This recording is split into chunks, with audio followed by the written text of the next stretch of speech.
Hi friends, welcome to Vidhu's world.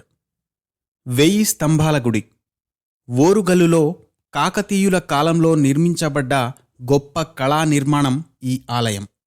కాకతీయుల నిర్మాణ వైభవానికి ఇది ప్రతీకగా నిలిచింది. 12వ శతాబ్దంలో రుద్రదేవుడు నిర్మించిన ఈ ఆలయం శివుడికి అంకితం చేయబడింది.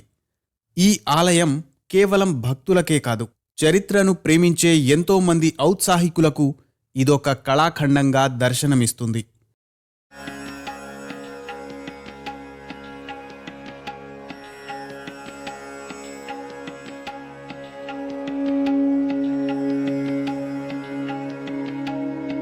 ఆలయంలోకి ప్రవేశించగానే మనల్ని పలకరించే పచ్చని గడ్డి ఎంతో ఆహ్లాదకరంగా స్వాగతం పలుకుతుంది.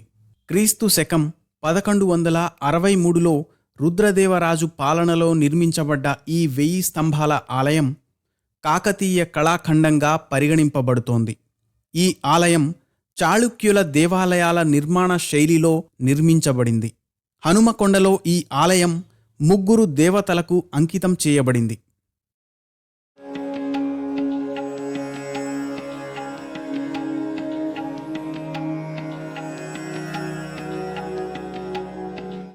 ఈ ఆలయంలోని ఏకశిలా విగ్రహంగా ఉన్న నంది ఎంతో గొప్పదనాన్ని సంతరించుకుంది. భక్తులు ఈ నంది చెవుల్లో తమ కోరికలను విన్నవిస్తూ భక్తితో నమస్కరిస్తూ ఉంటారు.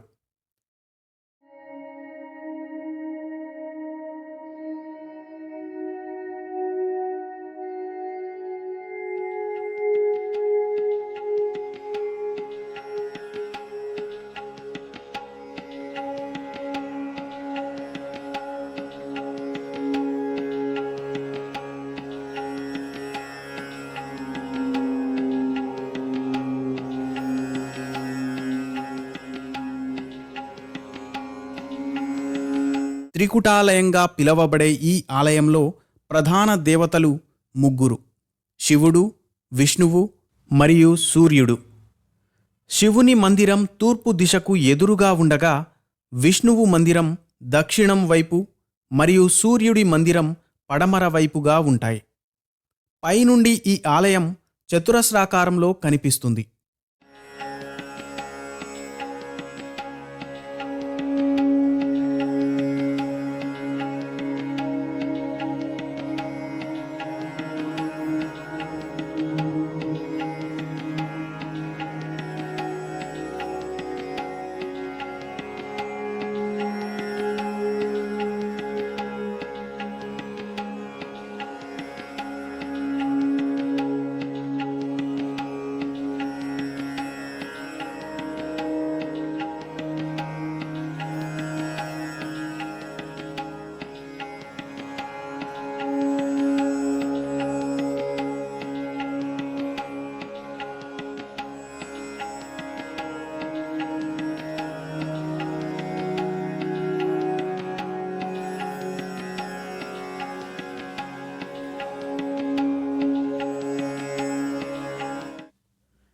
ఈ ఆలయానికి చేరుకోవడం చాలా సులభం. వరంగల్ మరియు హనుమకొండకు మధ్యలో మెయిన్ రోడ్డుకు ఆనుకొని ఉంటుంది ఈ ఆలయం. వరంగల్ రైల్వే స్టేషన్ నుండి 6 కిలోమీటర్ల దూరంలో, హనుమకొండ బస్ స్టేషన్ నుండి 2.5 కిలోమీటర్ల దూరంలో ఉంది.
గుడి ప్రవేశానికి ఎడమవైపు కొలనులో తాబేళ్లు దర్శనమిస్తాయి. ఈ కొలను దర్శనంతో కష్టాలు తొలగిపోతాయనేది భక్తుల ప్రగాఢ విశ్వాసం.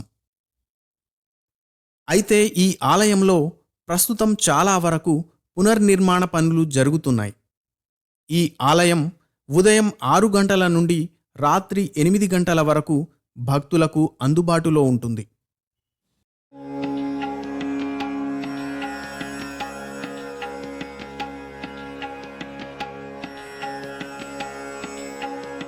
ఈ గుడి వెనుక భాగంలో ఆంజనేయ స్వామి విగ్రహం, శివలింగంతో పాటు పక్కనే రావి చెట్టు ఉంటాయి.